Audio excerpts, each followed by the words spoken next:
What about it, YouTube? Alright. Not the video I ever wanted to make.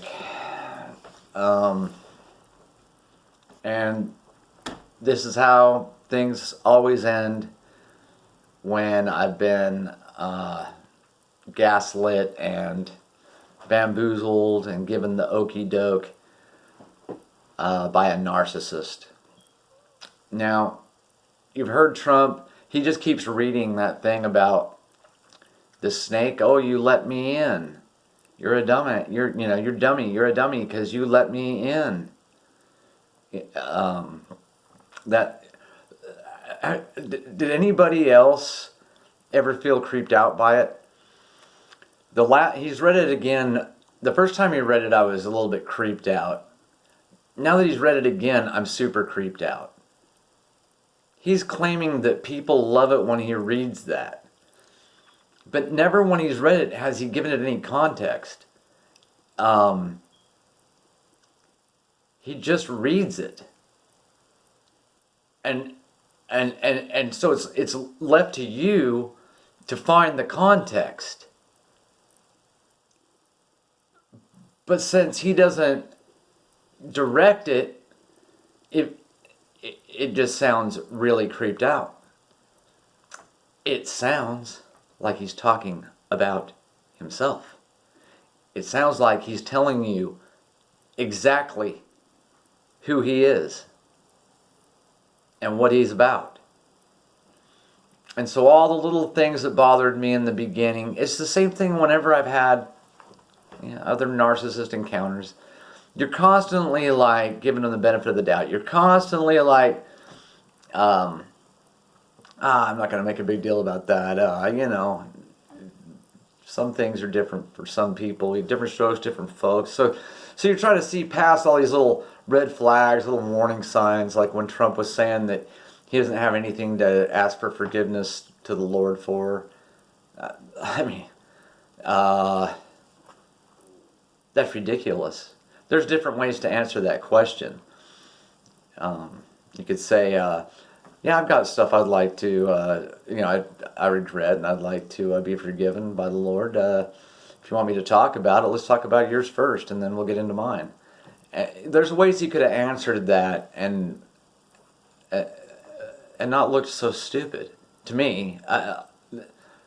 Does anybody believe that? Does anybody believe that somebody would say that and believe that themselves in a Christian way?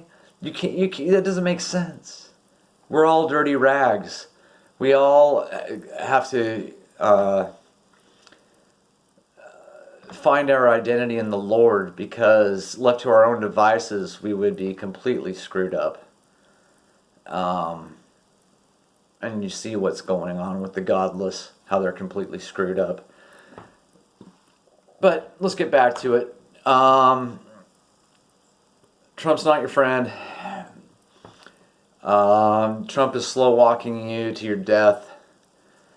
Trump loves the vaccines.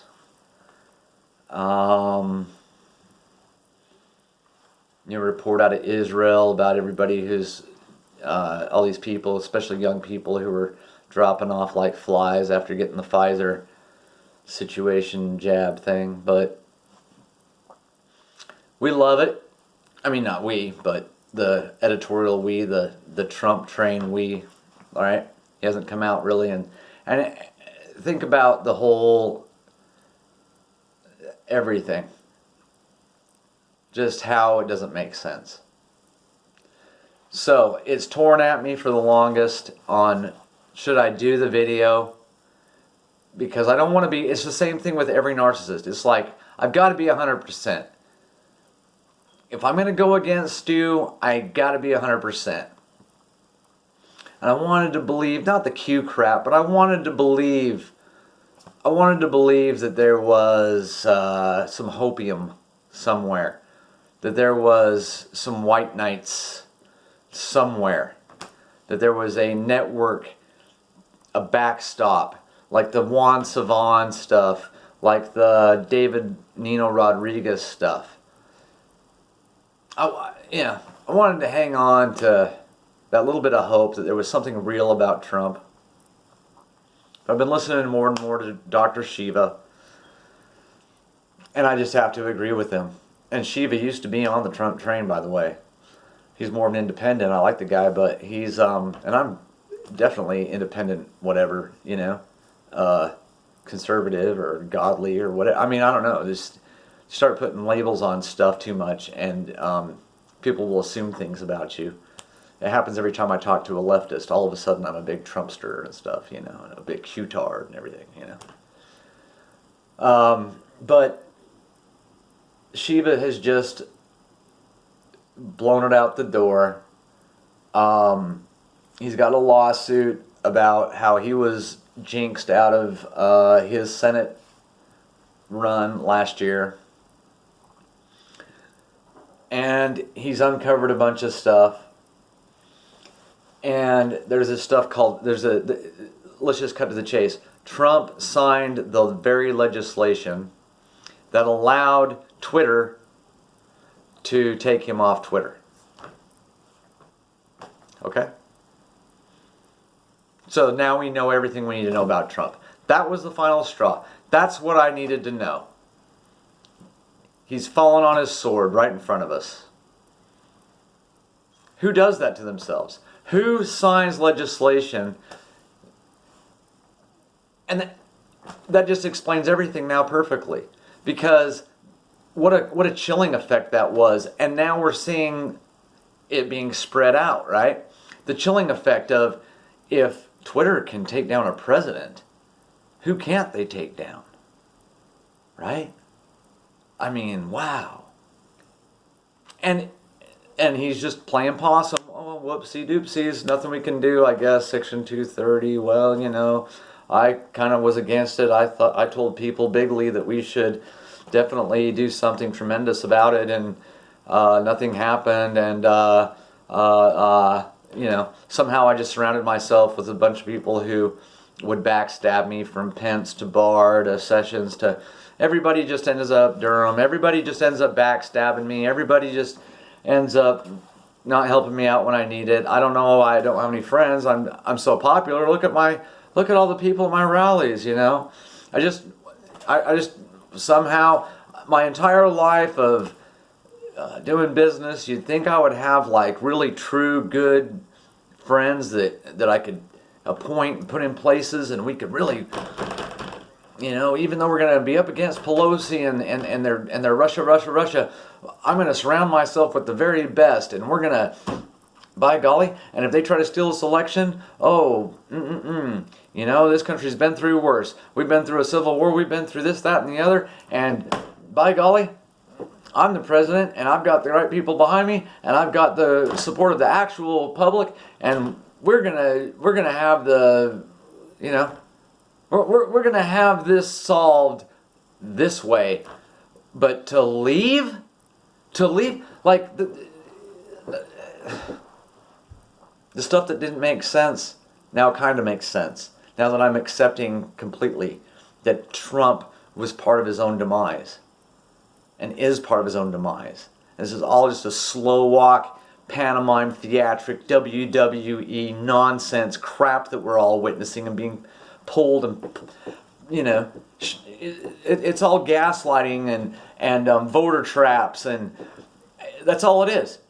There's no rationality. There's nobody coming to the rescue to be your friend. That I can see. Maybe Rand Paul. I don't know. DeSantis, he's Shomer Shabbos. Abbott, he's shown himself. Say that 60 times. But it's clear that the stuff that didn't make sense, you've got the executive order for 2018. What?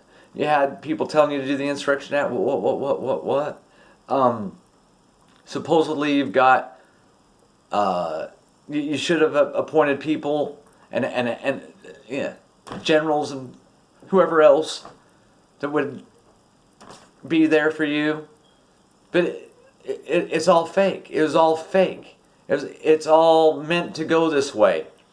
What did FDR say? If it happens in politics, it's not an accident. It was meant to go that way. So this is all meant to go this way. This is how they would get... Who got attacked more than ever during Trump's 4 years? Conservatives. Conservatives were never attacked this much during Obama.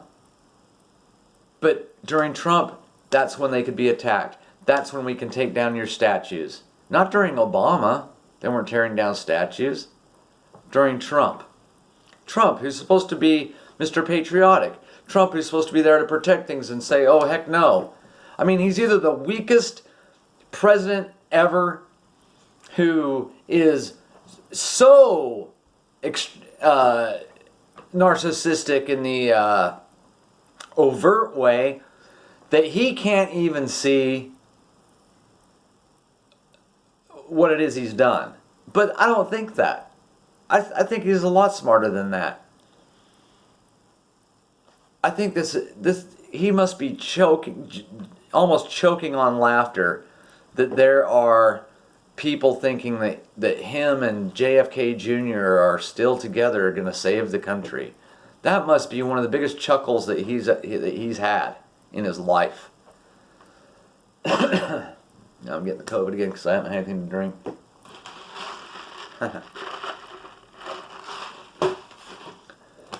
Anyway, folks,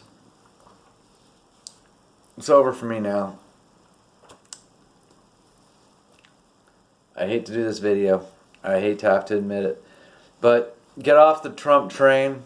Don't let him bamboozle you anymore. Stick tight to your values and what you knowing what's right, and that's with your relationship with the Lord. Forget the rest of it. Ignore the outside world. My videos in the future will probably going in a different focus direction for as long as I'm around because of the censorship crap.